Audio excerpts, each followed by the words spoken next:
Okay, hi. My name is Lucie Lederhendler. I'm the curator here at the Art Gallery of Southwestern Manitoba. Um, we are coming at you live right now, June 21st, second day of summer, National Indigenous Peoples Day. We're here on Treaty 2 territory, thinking about the effects of colonization on populations.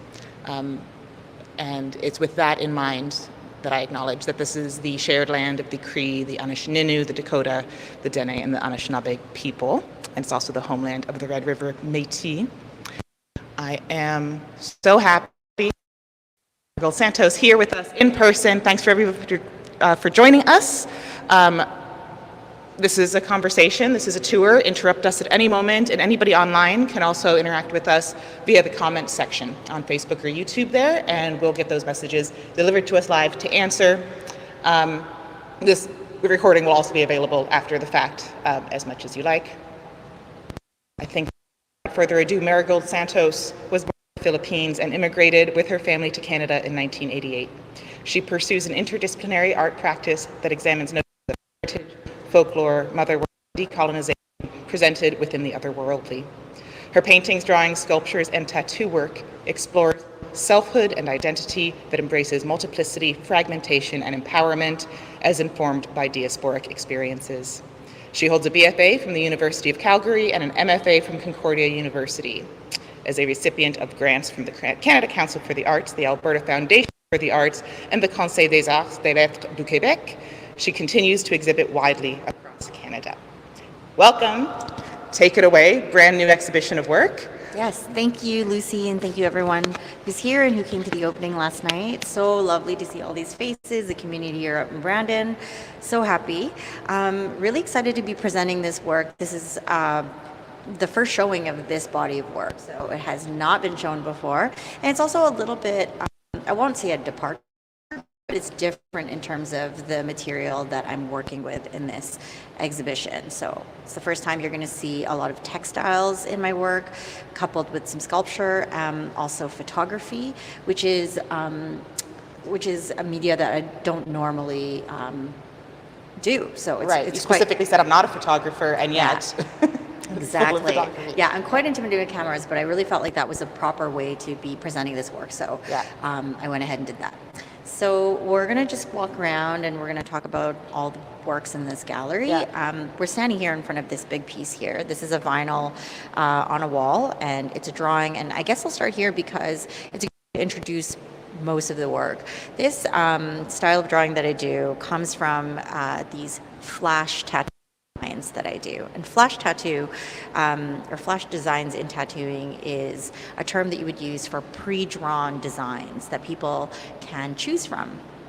And nowadays in contemporary tattooing, it's more common for people to approach artists and find artists whose styles they really resonate with, and then they, instead of coming to them with a request of something, they actually look through an artist's flash and decide if that's something that suits them. And I quite like this idea of flash because it's a way for people to have an intuitive attraction to something without there being any surprises, and nobody tells them to like something. They just feel it innately. So that's really a beautiful. It also really diversifies the practice of tattooing. So it doesn't just have to be that kind of cholo aesthetic all the time that you kind of know from tattoo parlors on the strip, you know? Yes, definitely. Yeah. So nowadays it's really wonderful because there's room for everyone, right? So in this way, it really makes space, and you can really hold space for the things that you're interested in. So a lot of the flash that I do they come from the images that are present in my drawings and my paintings that have been present for years. So there's a through line in all of my work. But what I find when I started doing tattooing and when I started doing flash was it was a way for me to kind of experiment with the images that I was making, and I wasn't just pulling from what I'd already made. It was really a way for me to experiment and try out new ways of making images, and it was exciting. And there was kind of non-committal, they would just be small drawings, and then people would really resonate with it. So the abstraction series, which this comes from, are like botanical elements that have been abstracted. And so this is a double-headed flower, you can see, and I abstract them and I make them quite graphic. And I love maybe starting with this because often you'll see these abstractions of mine where they kind of weave together and they double back on themselves. And it's a way for me to talk a lot about connectivity with others, and a way to talk about community. So it's really interesting because, you know, the heads or the top and the bottom or the whichever way you see it, they still connect. And I feel like that's a really great way of describing our interrelatedness as individuals. So with that, we're gonna walk over here and we're gonna start looking at the photographic series in this exhibition. So you're going to see throughout the gallery, there's 15 of these photo works. They measure 16 by 24. And they are photographs that have been digitally printed and then mounted on acrylic, so perspex.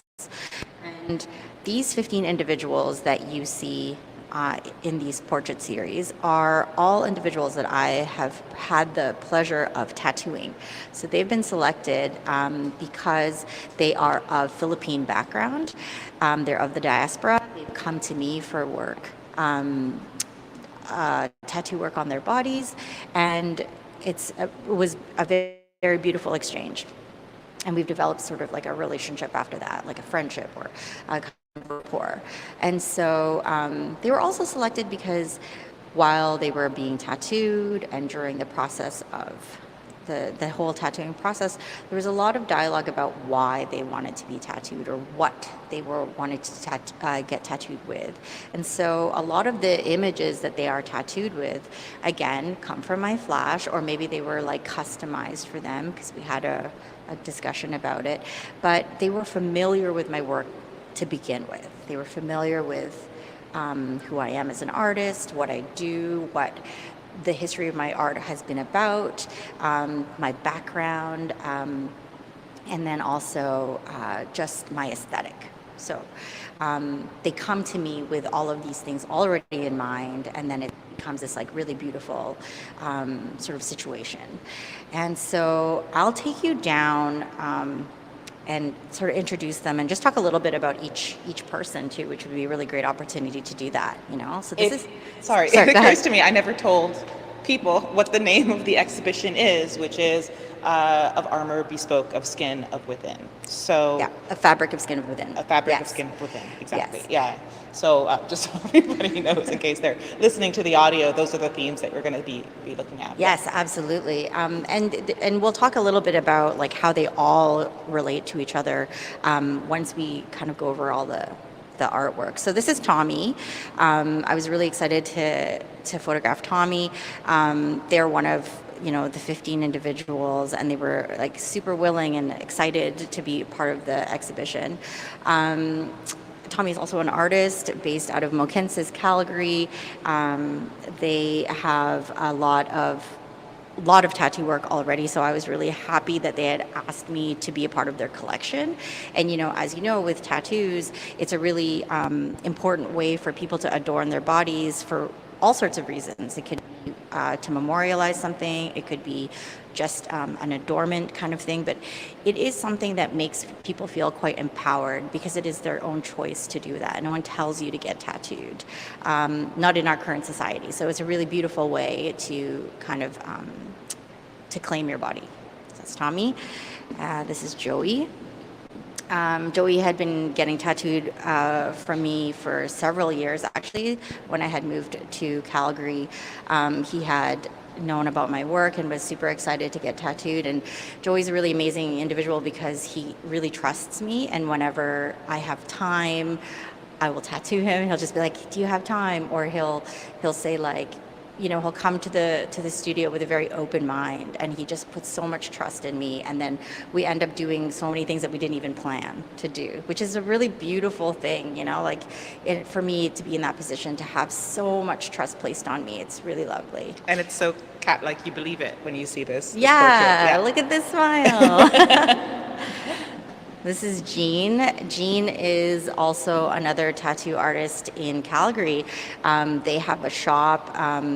They do specifically hand poke tattoos, so that's really different from what I do because I use machines to tattoo. So that's like a really kind of fast-paced vibrational thing, low vibration. But Jean does a very slow method. They're quite fast at it, but it still takes time. And with hand poke, I'll just say that it's a less traumatizing experience on the skin. So it's quite. There's like care involved in There's it. care, 100%. There's lots of care. It is a consent-based tattoo shop that they run, and it's just a beautiful environment to be in. So I was really grateful to tattoo Jean as well. And Jean's tattoo is this sort of sampaguita flower on their chest right here, and it's kind of abstracted with some chains, which is really amazing. So it's got this like really beautiful dichotomy of like, you know, sharpness and smoothness. And sampaguita flowers, which I'll talk about a little bit later, is a jasmine flower that is really present in the Philippines. And the smell of it is quite, as you know, jasmine has such a beautiful floral scent. But for people of the Philippines, they recognize that smell immediately, and it's quite a transportative kind of sensation. This is Ruth. Ruth is a teacher in Calgary, and they had approached me to have this jackfruit tattooed on them. And this jackfruit was part of my flash. And what's really lovely about these tattoo sessions is that we have this beautiful exchange, you know, for a couple hours or sometimes longer. We'll be, you know, with each other, and then we're exchanging stories. And with Ruth, she was able to share this beautiful recipe that her grandmother would make with jackfruit. And so I do remember that specifically with this session because, you know, as people of the Philippines, we talk so much about food and food culture as a way to connect us. So it was really beautiful to talk to Ruth about that. This is Ray. Ray is a chiropractor in Calgary. He had asked me to do this aswang figure on his forearm. It was quite an honor for me to do this because Ray is a very physical person. He uses his arms, his hands as part of his practice. So this is going to be seen by many people, you know, and I was really honored that he would ask me to do that. And his arm, you can't see it here, but it's dedicated to all sorts of tattoos that's related to his heritage. Our heritage. And so the aswang figure in my work is a mythological creature. It's a very prominent character in Philippine folklore, but it is a scary character. And I could go on and on about this character, and I won't because it's just simply for time-wise, but I'll give you a little introduction, is that the character itself is inherently a multiple character. So shapeshifter, a hybrid creature. And so in my practice, in my painting practice, my drawing practice, I use this character to talk a lot about diaspora, to talk a lot about fragmentation, multiple selfhoods, but really reconfiguring this figure so that it's taken away from colonial violence of which it comes from, and sort of reconfigured to talk about empowerment and selfhood in the ways that I describe it, in the ways that the figure lives.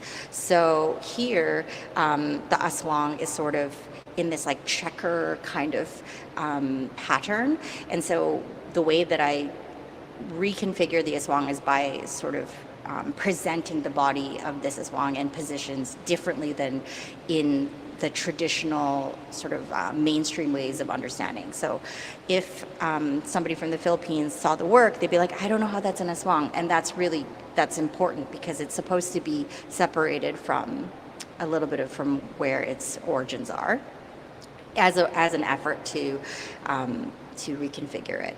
And so you'll see this pattern of this kind of woven in the other works of the show. So that's Ray. And sorry, what is it that we can see here? Oh yeah. So this is a leg. Sorry about that. This is a figure. So the figure of the aswang is actually crawling up Ray's arm. So this is a bunch of hair that's over the head, and then this is like the hand kind of reaching out, and this is a leg, and this is another leg. So they're kind of doing this crawling. If you look up Marigold's paintings of the aswang, she's often kind of floating, like kind of drifting, and this is much more it depends on like sort of the series, because sometimes I present the aswang as like in a dancing move, or it's kind of transitional, and other times it's very grounded. So it just depends on the work.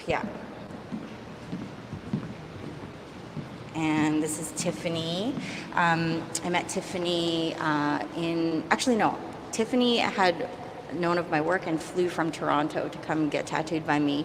And so we've been in touch since then. And what Tiffany has on her arm is this like fan, apamaypay, like a hand woven fan that's very commonplace in the Philippines. It's usually made out of palms or leaves, but it's like a very mundane object that we will see everywhere in the Philippines. You know, you kind of fan yourself from the heat, or you use it to stoke a fire, whatever. But in the diaspora, you don't see it that often. So we love these kinds of objects to kind of remember, you know, these sort of like these embodied gestures that remind us of our heritage. So really beautiful. She had asked for it on her arm. This is Robbie. Robbie's a good friend of mine, and what I love about Robbie was that he wanted to get sampalok, which is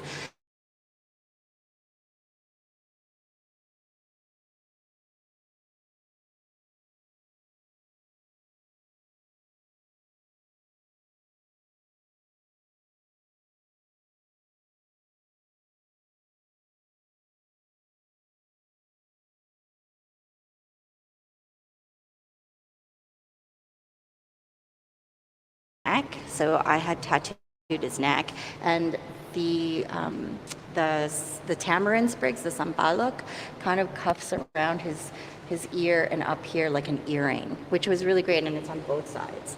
And what you'll see in these portrait series is that sometimes you can't even see the tattoo I did on them, and that's fine, because it's not really about just the tattoo. It's really about presenting these individuals in a way that they are not faceless, you know, and that they are not fragmented. They are really presented in the way they would like to be presented. This is Jackie. This is the first tattoo that Jackie had gotten for me, and she was really excited to have this tattoo. And what I really love about Jackie's portrait is that she is so happy in it. You know, she's so content, and she's so proud of this tattoo, and she always talks about how she's so proud of this tattoo. And I feel like that resonates in this portrait so much, and she's got this little twinkle in her eye, which is amazing, and she's just a great person. This is Gina, an incredible director, writer, a beautiful thinker, and Gina had asked, and actually I'll talk about both of these because they are sort of in combined. So Gina has a sibling, this is Mac, and Mac and Gina had gotten matching tattoos, which is really special to me because it's this idea of kinship, right? And so their tattoos are a little bit different from each other, but they have, again, these pamaypay fans tattooed on them, just a slight variation differently from each other. And I was really honored to have done this tattoo for both of them. I know on Mac it was her first one, and it was just like really lovely for them to both come to the studio at the same time and have their sibling relationship be portrayed so well. And it's not presented here, but I do have photographs of both of them together. And it was just lovely to have, to have them there. And one other thing is that this day was like the first day that I really got to see Mac's face, because prior to this, like whenever I tattoo, we have a masking policy in my studio. So oftentimes I will do not often, but all the time, I'll do like a FaceTime with my clients without their masks so that we know what we all look like before the actual session. And I hadn't done that with Mac. And so when she came into the studio, I was like, oh my God, I get to finally see your face. I love it. So beautiful. Let's move on to this wall. You'll see some more double head flower vinyl installations. This is Jules. Jules is an amazing artist and writer. Right now, they're based in Montreal, and I had met them, and they were just so beautifully keen on developing their relationship with their heritage. And I actually mentored them for this residency that they were a part of. So it was really lovely to have Jules be part of this. And I just love Jules's face and the strength of their pose in this. I just absolutely loved how that turned out. This is Bianca. Bianca is an amazing actor, director, writer, playwright, all sorts of things. And Bianca and I have worked together previously too. They've been my translator for the poetry I've written in English and into Tagalog, and was also the translator for the title of this exhibition. And you'll see actually a lot of these tattoos like this pamaypay, this malunggay, and these hibiscus buds were all tattoos that I've done on Bianca. Oh, and back here too, there's the sampalok. So they're planning on really like building their arm up, their sleeve, their armor. This is Michelle, and Michelle here also has 2 tattoos. Michelle is based out of Calgary. When I first met her, she was in Toronto, and she would fly to Calgary to get tattooed by me. And so she's got the fans, and she's also got this woven banig that you'll see right there, this kind of woven element. So we'll go over here and we'll do a little bit more. There's 2 more. And what's really amazing about all of these individuals is that they were like in the photo shoot really excited to be there, and some of them had different approaches to like being photographed. Some of them were shy, some of them were not. But at the end of it, you know, they were always included in the process of the photography. So we'd take the photos, and then we'd be like, come back here and come look at the camera so you can see what we're doing. And then they would be like, oh my gosh, like that's so amazing. And they were really thrilled, you know. And so in some ways they had control of how they were portrayed. And that's really what I wanted. And so some of the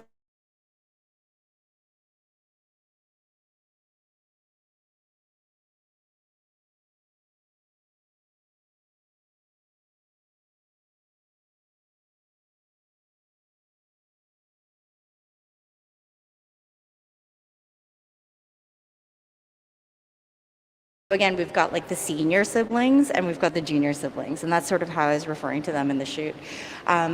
These 2 are really amazing individuals. They have such an incredible relationship with each other, and they support each other so much. And that's, you know, when you meet them and you talk to them, you can see the love that they have between them. And they just relate to each other so well, even though they have quite different personalities. And so they have been supporting my work for years. They come to my openings. They fly to the cities. They were even going to be here for this opening. They really wanted to. And so they've just been really lovely individuals. And so Diane's got this abstraction on their arm, and Darren's got this, you can see that terno form on their leg. And so I'll talk a little bit about that now that transition into the sculptures. Do we have any questions about photography before we move on? Doug, did you have any questions? Ask away. So, this is obviously done in the studio? Yes. And can you talk about the lighting and the choices? Like, they're still fairly dark.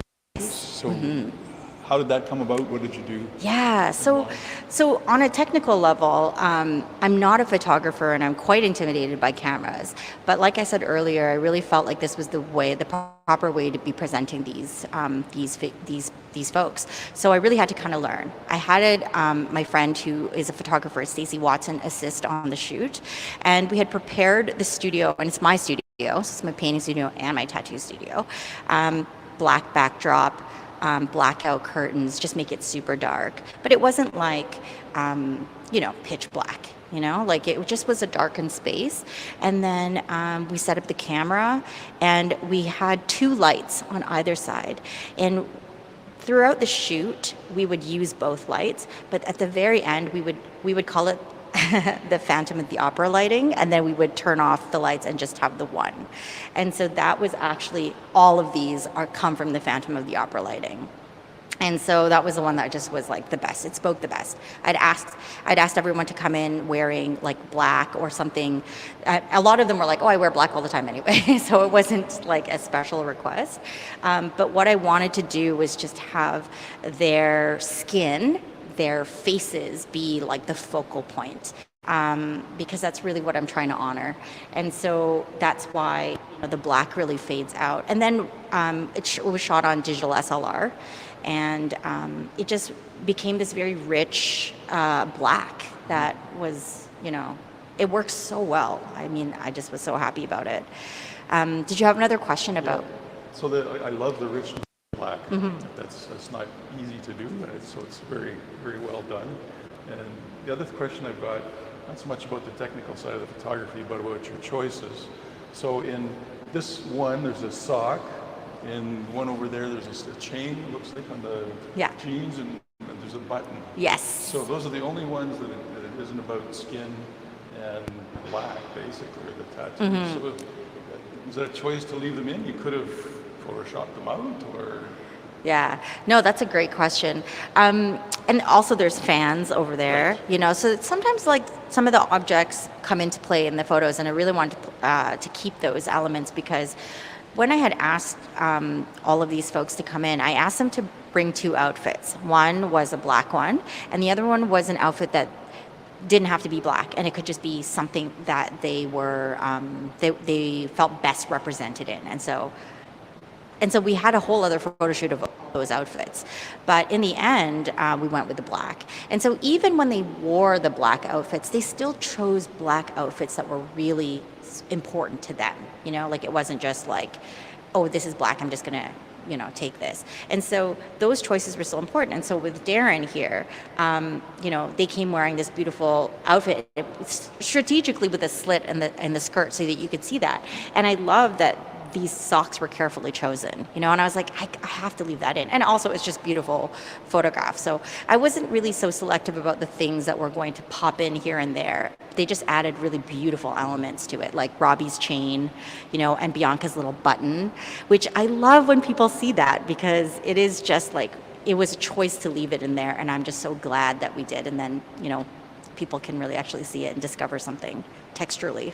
It's very cool that you left it in. It's sort of this little surprise in some of them. Yeah, thanks, Doug. If I was a formalist, I would say, oh, because you're doing a Northern Renaissance, but you're not. I'm not either, so lucky everybody. Okay, so we'll talk a little bit about the sculptures, and then we'll end by talking about the banig on the lower plinth. And so with these sculptures, this is the first time that I'd actually attempted embroidering and actually even sewing. But you'll notice that actually these are sleeves, and they come from a stylized version of a Filipiniana terno sleeve, otherwise known as a butterfly sleeve. And this shape is very iconic in Philippine dress. And what the sleeve is usually made out of traditionally, and it has evolved over the years. So it didn't always look like this, but currently it looks like this shape, and it's got these pleats that are usually pressed really well so that they stand. You wear them and they come off your shoulders like this. And this height is very iconic and recognizable as a terno sleeve in the Philippines. Doing my research on this, I also learned that they can sometimes be created so they can come off the garment, off of the gown or off of the shirt, so that they can be stored separately, and they can be stored flat so that they don't get crushed, because basically the starch, the stiffness of them is really what you're trying to preserve, and that's the look of it. And so in the diaspora, there's a lot of designers that are making clothing that has this traditional sleeve in there in a contemporary way, so not just formal garments, but actually everyday streetwear.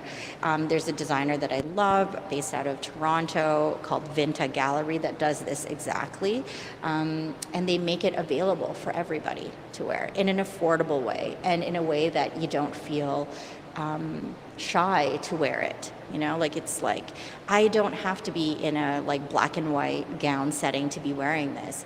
And also it's a way to kind of separate some of the problematic associations with this. So in the essay, or in the way that I talk about this, like, we think about like Imelda Marcos. She was really Imelda Marcos was married to the First Lady, Ferdinand Marcos, and that very problematic era in the Philippines. And so she really like wore this sleeve quite a bit, and it can be associated with her, and we really don't necessarily want that. And so it's to kind of reclaim this structure, reclaim this this shape again in a different way, and to sort of empower it differently for the people. And so you'll see that on these fabrics, I've hand embroidered these tattoo designs, so my flash, and a lot of these have been tattooed on other people already. I've sort of modified them for this, and I had to learn how to embroider, and I just, kind of taught myself and watched a lot of YouTube videos and just figured out what was going to be the best. And it was a lot of experimenting. And I would do this after hours of my studio hours. So I'd do this at night. And it was a quiet, contemplative time where I would just be like experimenting and stitching. And it's a slow process. And I'm quite an impatient person, so doing something slow and meditative was really an exercise for me as well. And so it really taught me a lot. And so in meditative times, you're really using your mind, and you're kind of revisiting things, and you're sort of in a trance, which is very similar to when I'm tattooing. So when I'm tattooing, I'm very much in a trance. Even though I'm engaged with the person I'm tattooing and we're having conversation, I'm still somewhere else. And I'm minding them, I'm minding what I'm doing, and I'm minding the whole situation. So it's a really beautiful kind of relationship. These stands here are, they were custom made by my husband, who works with me all the time. He's a woodworker and a fabricator. And so I had designed these center stands to be like the bust holder. So it's, sized for my shoulders, and it's spaced accordingly. And I wanted this center wooden pieces to sort of feel like islands, or certain landscapes that I've experienced. So, the topography of like the rolling hills, parts of the desert that I've encountered that I love, parts of the Philippines. There's like a volcanic one over there. And I had modeled them I had made small maquettes, and then I'd asked him to work with me on carving them out like this. So also he crafted these brass stands for each of the sleeves, and so that in such a way that it's lit so you can kind of see through them, and you can see all the like gnarly stitching and the knots on the one side, and then the perfect, beautiful embroidery on the other side. So all of this was intentional, leaving the phrase, leaving some of the pencil marks, leaving the raw edges was a way for me to talk about like the process, and sort of how everything is always in process, So when we talk about all these individuals touching upon their heritage and being tethered to their culture, it's a process. And so we want to talk, and we want to highlight that. And even these pleats, I didn't end up sewing them down. I ended up just pinning them with like brass type pins, so that you could see that they were always in the process of possibly being reworked again, and they're not stitched into place forever. So that's kind of what I'm just noticing as well is, because the cut of a sleeve, any sleeve, is so complicated because of all the curves of the body, but specifically where these kind of don't fall flat. It's like they're waiting to be activated by having some flesh inside of them. Yes, right? yes. Yeah, and when they are worn traditionally, they're kind of like envelopes, because they're very flattened, and it's a really beautiful thing. And when I was looking at the shape too, I was thinking that they kind of look like a portal, and so it was really a beautiful surface in which we could, activate with images. So here is just, before we walk away from it, these are tamarind leaves, and actually this is the tattoo that I did on Tommy. These are the malunggay that I did on Bianca. And on this side, this is jasmine, sampaguita flowers, so the little buds, and then a botanical bunch. And is the layout of the embroidery like directly from your deck? No, actually, like when I was doing this, I had modified them and just changed them up To so that fit into the shape. Yeah, exactly. And so here are some flower blooms, and I really enjoyed like playing with the texture of these. So some are more three-dimensional than others, especially this set. You'll see some of like the solid areas having more of like this knotted, almost like carpet, almost like a rug, tufting kind of feel to them. And so, yeah, these are all abstractions, these ones here. And this one reminded me of when I was making this is like Taal in the Philippines, this volcano, and this beautiful, in this crater, and this would be like a lake around it. So really, really cool. This one here is, again, more abstractions with more of the textural things that I just really loved doing. And, you know, when I was tattooing some of these folks, they would say like, this is my version of a terno, like this is my, like on their skin, because it's not like they would really wear this garment, but they wanted to have that same vibe there. You know, I remember Bianca saying that to me, and I was like, that's so powerful, you know, like you don't need this, you could just have it right on your arms. So it was really a beautiful thing. And you can see that this one has, I love like the way we lit it. You could really look through and see the pleats.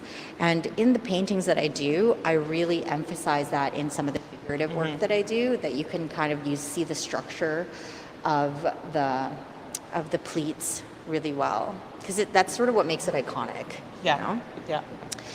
And then this one here, the beautiful undulating forms, the peaks, and I just love that you can see right through this into like this kind of parallel portal thing that's happening. These ones have some snakes on them, this one has some butterflies, but I just really love that they're almost like ghostly garments because there isn't really a figure there either. So they're waiting for or missing or something. Yeah. But in itself, it's just this like kind of beautiful reliquary, you know, Yeah. like it's very cool. And the last one is this guy, which has a combination of banana hearts, banana flower hearts, rose apple or tambis, and then over here, a flower abstraction. And so when I was pairing them too, I was thinking about how I could pair them and how to make like interesting compositions just by pairing them and not being able to see them at the same time. Yeah, I think it was a really, really great exercise for me to be doing this project, and I just love how it turned out in the end. Yeah, and there is something so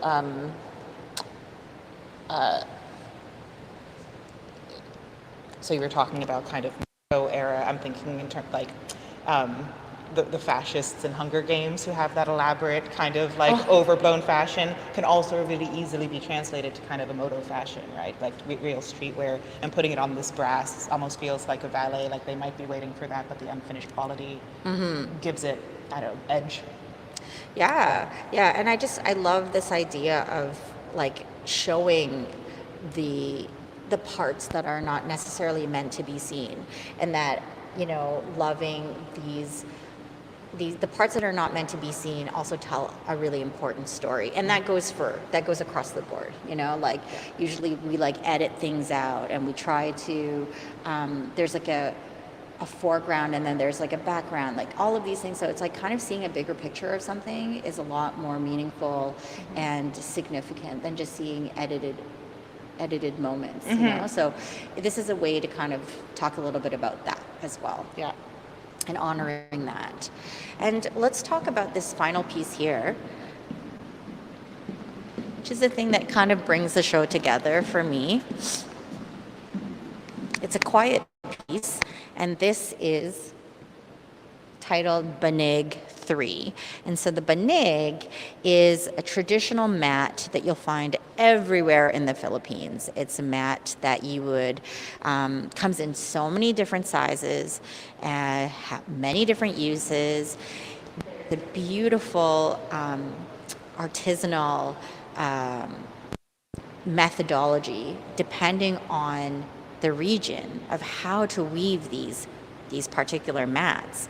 And this was my attempt at something that's been around for centuries. You know, this is my attempt at trying my hand at something. But I thought that it was a really important way. So this is the third one that I've made. and it's made out of handmade papers. The fibers in the papers are like coconut fibers. There's some like plant leaves in there as well. And I have drawn on them directly with paint and a brush. In other mats that I've done, there was like more images that I was drawing, but in this one I really wanted it to be more staticky, and as in like noise, you know, a little bit like just texture and kind of like hair-like. So it's almost like if I took my hair and like dipped it in ink and then I just kind of swashed it around in there. That was sort of like the look that I was going for.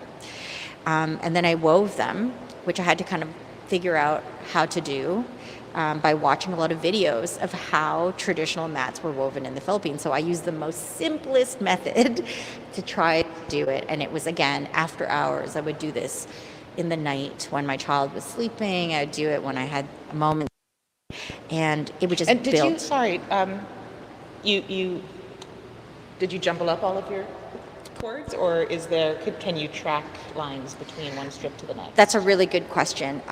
So basically, I would take these big pieces of paper, I would draw on them, and then I would cut them into strips, and then I would just kind of mix them up. And then you can certainly like see pairings like reveal, right? Yeah. I mean, and what's so cool about this is that once you start weaving, that strip will double back on itself. As you keep going, it actually doubles back. And so that's, again, this beautiful interconnectivity that you see repeating itself in all of the work, right? So this strip will it'll get short, I'll glue another piece onto it, and it'll double back onto itself over and over again, which is really, really lovely. But I wouldn't control how it would look. Right. I would just be like, okay, here, I'm going to grab this strip, grab this strip, grab this strip. So this is coincidence, but by design. Exactly. And then you'll see that there's these tiny little brass hands there's about 8 hands that are peppered throughout. And what I wanted these hands to talk about was this idea of making and touch points and history and all of these things that are done here are done with this like considered hand, the considered touch, and that there's more than one hand. So it talks about community, and it talks about how we all touch and how we all are supported and support us. The mat really talks about support. You know, traditionally it's used as a bed, and so it's where we lay, it's also where we die, and it's this beautiful thing that is a platform in which many things happen on top of. And so it's almost like a witness to us. And so the interconnectivity of all of this is really what I'm talking about in this exhibition. I also know this because we unpacked it together, but there's a left hand for every right hand. Yes. Yes. So it's all pairs of hands, even when they're separated. Yes. Disembodied. Exactly. Yeah. Exactly. Yeah. Are there any questions from this crew here? That was a lot of information. So much information. But this isn't one single strip. No, it's not one single strip. You have to create. Yeah, we have to. It's too difficult to have it to be one single strip. It's just way too long. So I mean, like, could it theoretically be if you were like infinitely large or something? I think traditionally the strips are always cut at a certain length because that's the length of the reed or the palm leaf or whatever they're using, and so they will do. And it's very complex. Like when they weave, this is so simplified.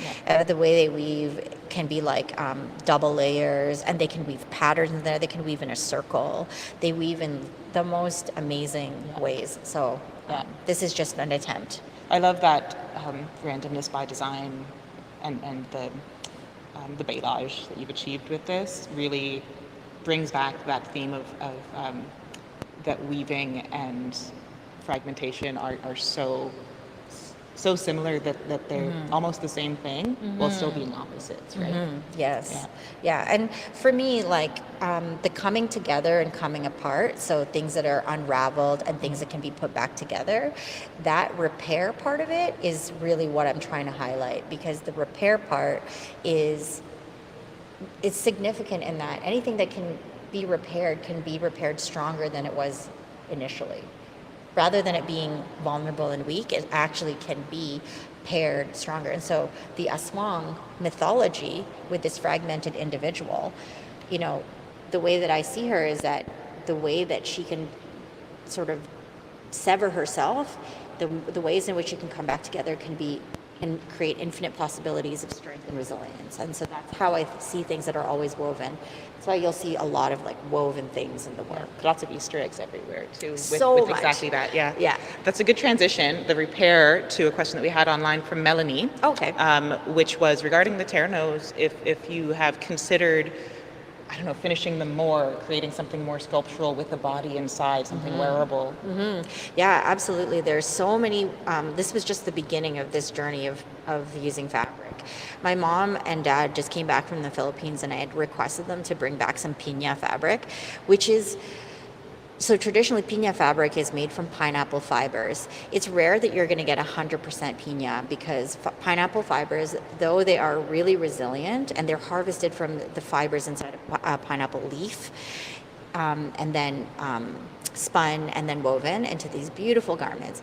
Even though they're quite resilient, in Canadian weather, they would just fall apart because it's just so dry here and it's cold, and you really need a tropical mist yourself. environment. Yeah. So I have this, fabric that my parents brought to me, and it's in a bag, and I'm actually kind of afraid to open it because I'm like, I don't want you to deteriorate the minute that I start using you, but that's also really an important thing to accept. So with that, to answer Melanie's question, is that there will be more projects coming up where I'm using these traditional fabrics and possibly embroidering them with silk, making bigger forms. It's kind of endless at the moment. So I'm really excited that this is just a starting point for it. I think I don't want to say the strangeness, but I will, of the terre is that it looks so hard to wear. So I think that, that activation that I'm kind of fixated on right now. Would be so The thing about the terre is that it's actually not hard to wear at all. It's actually very comfortable. When it's on your garment, it would just be like wearing a sleeve, like a t-shirt with a poof, you know? Yeah. And I mean, maybe like, I don't even think you would Yeah. I wouldn't even touch it. You don't walk around You wouldn't, doing because this, it's also it's also a fabric, so it's not like it's made out of wood. It's very flexible too, So if you go online and you should look up Vinta Gallery, you'll see like the modern ternos that they make and how like movable they are. They make like beachwear with this. It's beautiful. Yeah. So cool. Anything online, Emil? Any questions from the audience? awesome. Okay, well, yes. So in the introduction, there's a discussion about colonization, decolonization. Can you talk about that in relation to what we've seen? Yes, absolutely. So the Philippines was colonized for 300 years by Spain, and the Philippines itself has our history of colonization, of like forces coming in, taking over. This initial colonization from Spain was really important in that it did a lot of damage. In that, so for example, prior to colonization, pre-colonial indigenous Filipinos were scattered among the archipelago. There wasn't a grouping. It wasn't the Philippines. All right, it was a bunch of islands that were independent, self-governing, had their own languages, would trade with each other, would trade with other countries, and when they were gathered together and kind of forced to be united. Filipino, Yeah, and a lot of other things happened too. I mean, along with the eradication of pre-existing beliefs and rituals and religion, the insistence of like a patriarchal religion forced upon them, the loss of language, names. So, like I'm Filipino, my last name is a Spanish last name. There's so much that has happened. But without having to talk about all of those things, because we know the damages of colonization, I will say that one of the things that happened too was that modesty, tattooing, the ways that we presented bodies had changed. And so, there was an effort to dress people. And so garments changed because the colonizers brought different ways of clothes and to cover yourself up, to be more modest. And so that's sort of like where a lot of these garments start to come. But in an effort to resist and to, because always there's going to be a resistance, even though you kind of have to kind of go along with what's happening for your own survival. There's ways in which you can subvert what's happening. And so tattooing, there was obviously also tribes that were still able to continue, and they were not necessarily affected as much as other lowland folks in the archipelago. But one of the ways that they would subvert this was to develop embroidery techniques. And the embroidery techniques were embroidered onto these garments. And the designs of the embroidery came directly from the tattoos. So it was a way to kind of let that live on, a way to empower yourself in this way. And that happened a lot too, even with religion. They would be like, okay, you're going to force your God on us? Well, we're going to kind of imbue your God with the personalities and some of the traits of our pre-existing deities then, you know? So it was just this way. And so tattooing, again, was really important to recognize when we talk about pre-colonial Philippines. And that now we're in 2024 and we're talking, and all of these topics are super important to know about and to learn about and to acknowledge. Myself, as a person in diaspora, as a person who's like a settler immigrant, I acknowledge that tattooing and that history lives in my ancestry, in my blood. And so when I do this work, this is my decolonizing work. This is the work that I do in order to acknowledge the past, the problematic past, the future, and how I'm doing this in the present. And so it's really important for me to have that message. And so the people that come and get tattooed by me, they know what my message is, and they know like what I stand for, and they are in alignment with that. And we all learn from each other, you know, like I'm not some kind of keeper of knowledge, because the thing is, I haven't lived in the Philippines for a long time. And so as a person that lives in diaspora, I'm not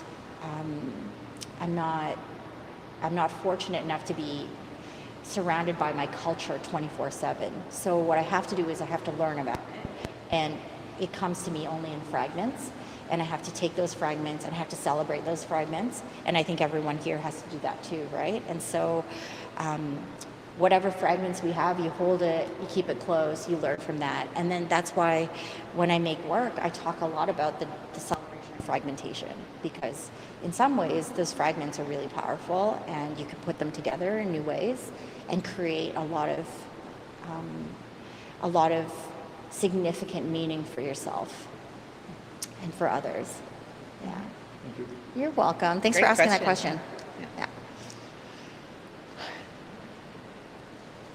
Anything else? Yes, Emil. I'll pop over and scream the question.